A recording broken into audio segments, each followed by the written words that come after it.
दोस्तों yes bank की बात करें तो स्टॉक के अंदर आज भी गिरावट देखने को मिली है। स्टॉक कुछ दबाव में जरूर है पिछले दिनों, लेकिन आने वाले समय एक शानदार तेजी देखने को मिल सकती है। यस बैंक लगातार अपनी सेहत को सुधारने के लिए एक के बाद एक बहुत सारे फैसले ले रहे, जो आने वाले समय यस बैंक को ऊंचाइयों पर लेके जा सकते हैं। यहाँ पे आरबीआई की तरफ से भी कुछ बड़ी गुड न्यूज निकल के आ रही है, जिनको हम एक एक करके डिस्कस करने वाले हैं।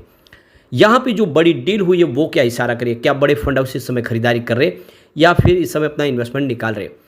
आज एफआई ने बाजार में ज़बरदस्त खरीदारी की है, क्या सिग्नल है ये जानने की कोशिश करेंगे इस वीडियो के माध्यम से। लेकिन फ्रेंड उससे पहले अगर आप पहली बार हमारे चैनल पे आए तो चैनल को सब्सक्राइब कर दीजिए, एक बेल आइकॉन दबा दीजिए ताकि जब भी नया वीडियो बने पहला नोटिफिकेशन आपको मिले। वीडियो पसंद आए तो लाइक से जरूर कीजिए। चलो फ्रेंड्स वीडियो स्टार्ट करते हैं। मैं हूँ आपका दोस्त एस.बी. दवे और हमारे अपने चैनल ऑनलाइन कमाई में आपका बहुत बहुत स्वागत है। तो यहाँ पे देख सकते हो कि आज निफ्टी बैंक में गिरावट थी। 52,811 के स्तर पे 59 पॉइंट की गिरावट देखने को मिली, यानी 0.11% गिरा निफ्टी बैंक। लेकिन दूसरी तरफ निफ्टी प्राइवेट बैंक में तो तेज़ी थी, कुछ 26,401 के स्तर पे 0.13% की तेज़ी थी। लेकिन यस बैंक के स्टॉक में आज गिरावट देखने को मिली। अब इसके बीच में अगर आप देखें तो आज एफआई ने बाज़ार में ज़बरदस्त खरीदारी की है, यानी कह सकते हैं कि बहुत बड़ी खरीदारी है 19 तारीख के बाद पहली बार। आज एफआई ने बाज़ार में 30,849 करोड़ का ज़बरदस्त निवेश किया है। सामने 23,190 करोड़ की उनकी बिकवाली है। तो खरीदारी का जो आंकड़ा है वो 7,658 करोड़ पॉजिटिव है। बहुत बड़ी ये खरीदारी है और इस खरीदारी के दम पे इस महीने में अब पॉजिटिव खरीदारी हो गई है एफआई की, यानी इस महीने में 2,060 करोड़ का फ्रेश इन्वेस्टमेंट किया है।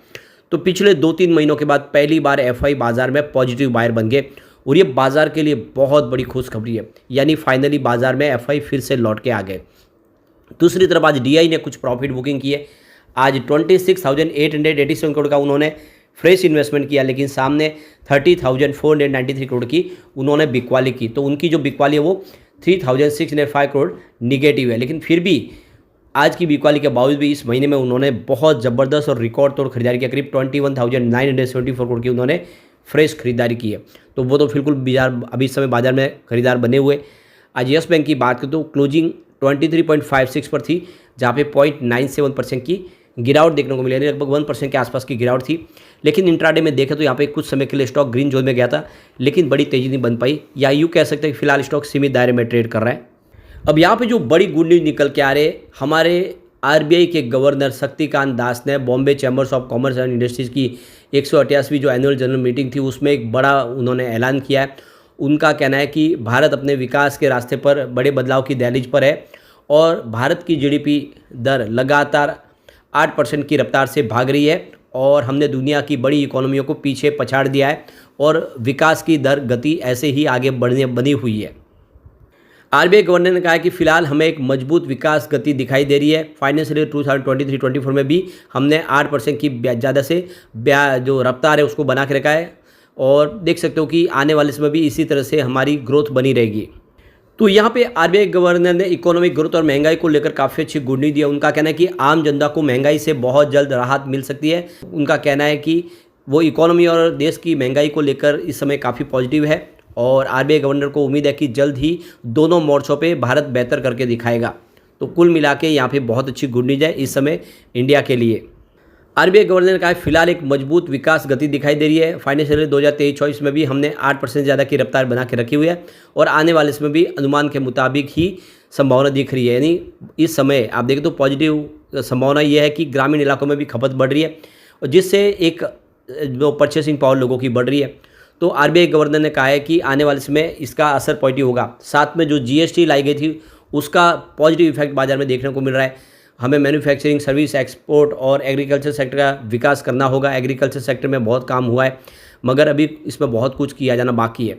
तो कुल मिला के जीएसटी स्थिर हो चुका है। जीएसटी की वजह से जो 1.7 ट्रिलियन रुपीज़ का जो कलेक्शन हुआ है वो एक माइलस्टोन अचीवमेंट है। तो बिल्कुल देश तरक्की पे है और इससे आने वाले समय बैंकिंग शेयरों में भी सुधार देखने को और मिलेगा। इसके अलावा बैंकों के लिए भी आरबीआई गवर्नर ने एक बहुत बड़ी और खुशखबरी दी है। उनका कहना है कि बैंकों की सेहत में ज़बरदस्त सुधार हुआ है। पिछले कई सालों के बाद जो हमारा एनपीए है बैंकों का वो 2.8% से नीचे आ गया है और इस तरह से कह सकते हैं कि बैंकों ने बहुत कुछ ठीक कर लिया है और जो उनकी इस रिस्क थी वो रिस्क काफ़ी कम हो गई है। फाइनेंशियल 2024 के अंदर अनुपात मार्च महीने में देखें तो जो इस समय जो एनपीए है वो 0.6% के आसपास रहा है, यानी बैंकों का एनपीए लगातार गिर रहा है और इससे एक बात समझ में आ रही है कि बैंक बहुत अंदर से मजबूत हो रही है और ऐसे में आने वाले समय में बैंकों का कामकाज करने का जो तरीका है वो भी उसमें और सुधार देखने को मिल सकता है, क्योंकि बैंकों के ऊपर अब रिस्क नहीं है और उनको ऐसा कोई प्रेशर भी नहीं है कि उनको ऐसा कोई लोन बांटना पड़े जो आगे जाके एनपीए बने। बैंकों की सेहत को लेकर ये जो संभावना है ये काफ़ी पॉजिटिव हो चुकी है। अब यस बैंक की बात करो, यस बैंक ने अपने 500 एम्प्लॉयज़ को जॉब से निकाल दिया है, यानी उनका ले ऑफ किया है और इसके पीछे सबसे बड़ी जो वजह बताई गई, रीस्ट्रक्चर किया जा रहा है, बिजनेस को पट्टी पे लाने के लिए रास्ते तलाशे जा रहे हैं, कॉस्ट कटिंग की जा रही है और जो सबसे बड़ा मुख्य मुद्दा है कि इस समय डिजिटल टेक्नोलॉजी का ज़्यादा से ज़्यादा इस्तेमाल हो रहा है और ये यस बैंक ने पिछले 2-3 सालों में शुरुआत कर दी थी, जिसका अब इनको फ़ायदा देखने को मिला है। तो पहले जो काम इंसान करते थे अब वो मशीनें करने लगी है और इसी वजह से यहाँ पे देख सकते हो कि यस बैंक की कॉस्ट कटिंग का जो इनको एक जरिया मिल चुका है और अब वो धीरे धीरे करके और भी ले ऑफ कर सकते हैं, जिससे इनका खर्च काफ़ी कम हो सकता है और अब जो नई टेक्नोलॉजी, डिजिटल टेक्नोलॉजी और आर्टिफिशियल इंटेलिजेंस के माध्यम से बिजनेस को आगे बढ़ाने की शुरुआत हो चुकी है और ऐसे में यस बैंक को आने वाले समय जो तकलीफें है वो कम हो जाएगी। खर्च कम करना बहुत ज़रूरी है और ये बिल्कुल यस बैंक ने इसकी शुरुआत कर दी है। अब यहाँ पे देखो कि 23 अगस्त 2024 को बैंक की एजीएम होने जा रही है, जिसमें फंड रेजिंग को लेकर शेयर होल्डर की रजामंदी ली जाएगी, क्योंकि यहाँ पे बैंक के बोर्ड ने इसको मंजूरी दे दी है। तो डेट सिक्योरिटीज़ के माध्यम से या फिर नॉन कन्वर्टेबल डिबेंचर माध्यम के माध्यम से फंड रेजिंग की जाएगी, जिससे जो बिजनेस है उसको पटरी पर लाया जाए। अब आप देखो कि कुछ और बिजनेस अधिग्रहण की भी तैयारी की जा रही है। एमएसएमई सेक्टर में स्पेशली एंट्री की जा सकती है, कोई माइक्रो फाइनेंस अधिग्रहण भी किए जा सकते हैं, रिटेल सेगमेंट में कारोबार को और बढ़ाया जा सकता है।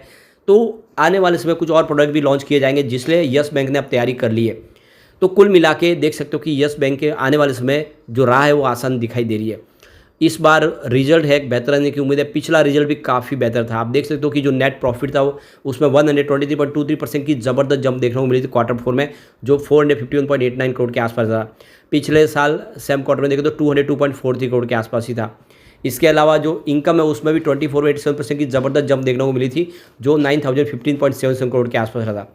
तो कुल मिला के क्वार्टर 4 बेहतर था और क्वार्टर 1 उससे भी बेहतर रहने की पूरी उम्मीद है और ऐसे में कह सकते हैं कि शेयर प्राइस बढ़ सकती है यस बैंक की। अब कुछ डील हुई, हम डील की तरफ चले तो सुबह 9:59 पर 23.90 की प्राइस से 13,49,000 शेयरों की एक बड़ी बिकवाली हुई। उसके बाद 10:37 पर 23.50 की प्राइस से 22,44,000 शेयरों की एक ज़बरदस्त खरीदारी हुई। फिर 1:25 पर 23.44 की प्राइस से 10,34,000 शेयरों की फिर से एक बिकवाली हुई। तो फिर 3:09 पर 23.55 की प्राइस से 14,90,000 शेयरों की ज़बरदस्त खरीदारी हुई। यानी एक तरफ तो कुछ फंड हाउस बिकवाली करे तो सामने उतनी ही खरीदारी हो रही है। ये इसके लिए एक शुभ संकेत है। ऐसा नहीं कि सब बिकवाली करे, काफ़ी अच्छी खरीदारी भी हो रही है। पलड़ा बिल्कुल एक तरफ जो है आने वाले समय किस तरफ झुकेगा ये देखना होगा, लेकिन जिस तरह से इसकी प्राइस है काफ़ी कम है और जिस तरह से फैसले लिए जा रहे हैं वो काफ़ी अच्छे हैं। तो आप ये समझ ही लीजिए कि यस बैंक दौड़ेगा। मैंने आप तक जितने स्टॉक आपको बताए होंगे सारे दौड़ चुके, यस बैंक बाकी है। बहुत जल्द यहाँ पर भी ज़बरदस्त तेज़ी बनेगी, बस धैर्य के साथ आपको बने रहना है। लेकिन फ्रेंड, कोई भी इन्वेस्टमेंट करने से पहले अपने फाइनेंशियल एडवाइस बड़े ले ले या अपना खुद का रिसर्च करें, क्योंकि मैंने वीडियो आपके एजुकेशनल पर्पज़ के लिए ही बनाया। वीडियो पसंद आए तो लाइक से जरूर कीजिए और चैनल को सब्सक्राइब कर दीजिए। Thank you friends.